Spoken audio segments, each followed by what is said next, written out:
अस्सलाम वालेकुम students. Welcome to my channel virtual solutions. और आज इस वीडियो के अंदर हम असाइनमेंट सॉल्व करेंगे ऑपरेटिंग सिस्टम प्रैक्टिकल्स CS604P की। यह असाइनमेंट नंबर 2 है फॉल 2023 की, जिसकी डेडलाइन 19 जनवरी 2024 है और टोटल मार्क्स इसके 20 हैं। तो इससे पहले कि हम असाइनमेंट के क्वेश्चन की तरफ मूव करें, आपसे रिक्वेस्ट है कि अगर इस चैनल पे आप न्यू हैं तो इस चैनल को सब्सक्राइब कर दें और साथ ही बेल आइकन प्रेस कर दें ताकि आने वाली तमाम वीडियोस का नोटिफिकेशन आपको मिलता रहे, और इसके साथ इस वीडियो को भी लाइक कर दें। तो मूव करते हैं अपने क्वेश्चन पे। यहाँ पे क्वेश्चन शो हो रहा है, you are required to create the C program that prompts the user to get the number of bits needed for logical address space and then prompts the user to get the total size of physical memory in MB. Finally, it should prompt the user to get the page size in KB. After taking the required information, your C program should calculate the following information: maximum number of pages P that can be accommodated in logical address space, number of bits needed for the page size, that is D, number of bits needed for the total number of pages P, number of frames F that can be accommodated in the physical memory। और साथ ये बताया हुआ है कि इस assignment की calculation के लिए ये कुछ मैथ फंक्शंस हैं जो कि इस्तेमाल करने हैं, जिसके अंदर पावर का फंक्शन है, लॉग टू का फंक्शन है और सीलिंग का फंक्शन है।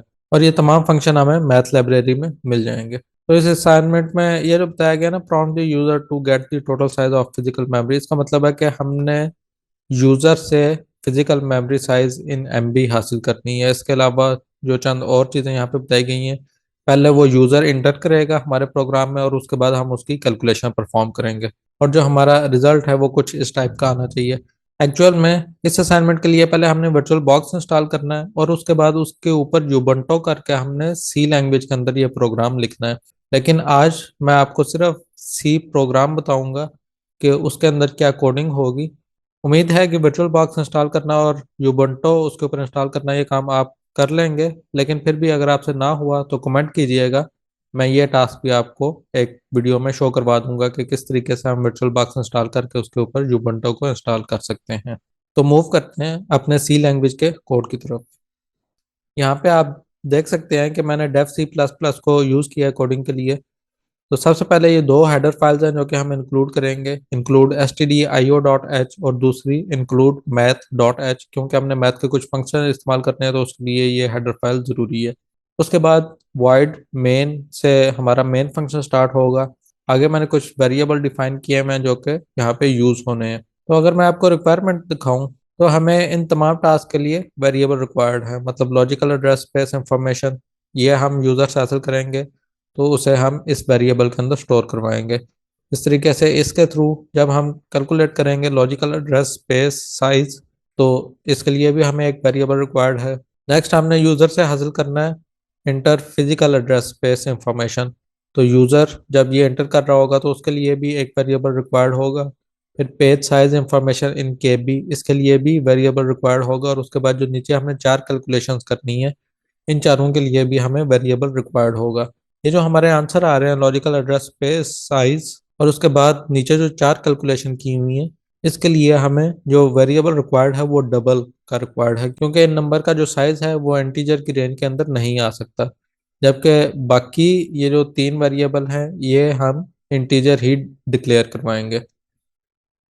तो यहाँ पे ये तमाम वेरिएबल मैंने डिक्लेयर करवाए हैं जिसके अंदर तीन इंटीजर हैं और बाकी डबल हैं। यहाँ पे मैं आपको यह सजेस्ट करूंगा कि जो नाम मैंने यहाँ पे डिक्लेयर करवाए हुए हैं, आप इनकी जगह पे कोई और वेरिएबल नेम इस्तेमाल कीजिएगा, क्योंकि अगर आप इस तरीके से करेंगे तो बहुत से स्टूडेंट्स की असाइनमेंट बिल्कुल सेम हो जाएगी। उसकी वजह से हो सकता है कि आपको मार्क्स ना मिलें। तो अगर आप वेरिएबल के नेम चेंज कर लेंगे तो आपकी असाइनमेंट जो है वो बाकी स्टूडेंट्स से डिफरेंट हो जाएगी। ये वेरिएबल डिक्लेयर करवाने के बाद एक प्रिंट एफ स्टेटमेंट है जिसके थ्रू यूज़र को ये बताया जाएगा कि वो एड्रेस स्पेस की इंफॉर्मेशन बिट के अंदर यहाँ पे इंटर करे, और फिर स्कैन एफ फंक्शन के थ्रू हम यूज़र की उस इनपुट को रिसीव कर लेंगे और इस वेरिएबल के अंदर स्टोर कर देंगे। अब ये जो नंबर यूज़र ने यहाँ पे इंटर किया है, इसके थ्रू हमने लॉजिकल एड्रेस स्पेस का साइज फाइंड करना है। तो एड्रेस स्पेस का साइज फाइंड करने के लिए हम ये वाला फंक्शन यूज करेंगे power 2 logical address space bits मतलब जो यूज़र ने यहाँ पे इंटर किया है उसके थ्रू हम कैलकुलेट करेंगे, और फिर प्रिंट एफ स्टेटमेंट के थ्रू हम लॉजिकल एड्रेस स्पेस साइज को शो करवा देंगे। और उसके बाद ये होगा कि प्रिंट एफ स्टेटमेंट के थ्रू हम यूज़र को ये बताएंगे कि उसने फिजिकल एड्रेस स्पेस की इंफॉर्मेशन एमबी के अंदर इंटर करनी है, और स्कैन एफ फंक्शन के थ्रू हम उसकी इनपुट को कैप्चर कर लेंगे। और इसी तरीके से फिर नेक्स्ट चीज़ ये होगी कि हम यूज़र को बताएंगे कि उसने केबी के अंदर पेज साइज की इंफॉर्मेशन यहाँ पे देनी है, और इस इंफॉर्मेशन को हम स्कैन एफ फंक्शन के थ्रू रिसीव कर लेंगे। आगे फिर यहाँ पे कैलकुलेशन की हुई है जिसके अंदर हमने सीलिंग और लॉग टू का फंक्शन भी यूज़ किया हुआ है। इसके थ्रू तमाम कैलकुलेशन करने के बाद हम प्रिंट एफ स्टेटमेंट के थ्रू ये तमाम कैलकुलेशंस शो करवा देंगे। तो ये प्रोग्राम एक दफ़ा मैं आपको यहाँ पे रन करके भी दिखा देता हूँ ताकि आपको श्योरिटी हो जाए कि हमारा ये कोड बिल्कुल ठीक है। यहाँ पे आप मैं बिल्कुल सेम इंफॉर्मेशन एंटर करूंगा जो आपकी असाइनमेंट फाइल के अंदर मौजूद है, ताकि आपको श्योरिटी हो जाए कि हमारी कैलकुलेशन भी ठीक हो रही है बिल्कुल। तो फर्स्ट जो इन्फॉर्मेशन एंटर की गई है वो 32 है। उसके बाद जो आंसर आ रहा है इसको आप अपनी असाइनमेंट की फाइल के साथ मैच कर सकते हैं, बिल्कुल ठीक आंसर आ रहा है हमारे पास। नेक्स्ट इन्फॉर्मेशन 512 है और उसके बाद 4 एंटर किया गया है, और जो भी हमारे आंसर आ रहे हैं वो बिल्कुल ठीक आ रहे हैं। तो इससे आपको श्योरिटी हो सकती है कि हमारा कोड भी ठीक है, उसके अंदर किसी किस्म का एरर मौजूद नहीं है, और उसके बाद जो कैलकुलेशन हो रही है वो कैलकुलेशन भी बिल्कुल ठीक तरीके से हो रही है। तो आप इस कोड को यूज़ करके अपनी असाइनमेंट कंप्लीट कर सकते हैं।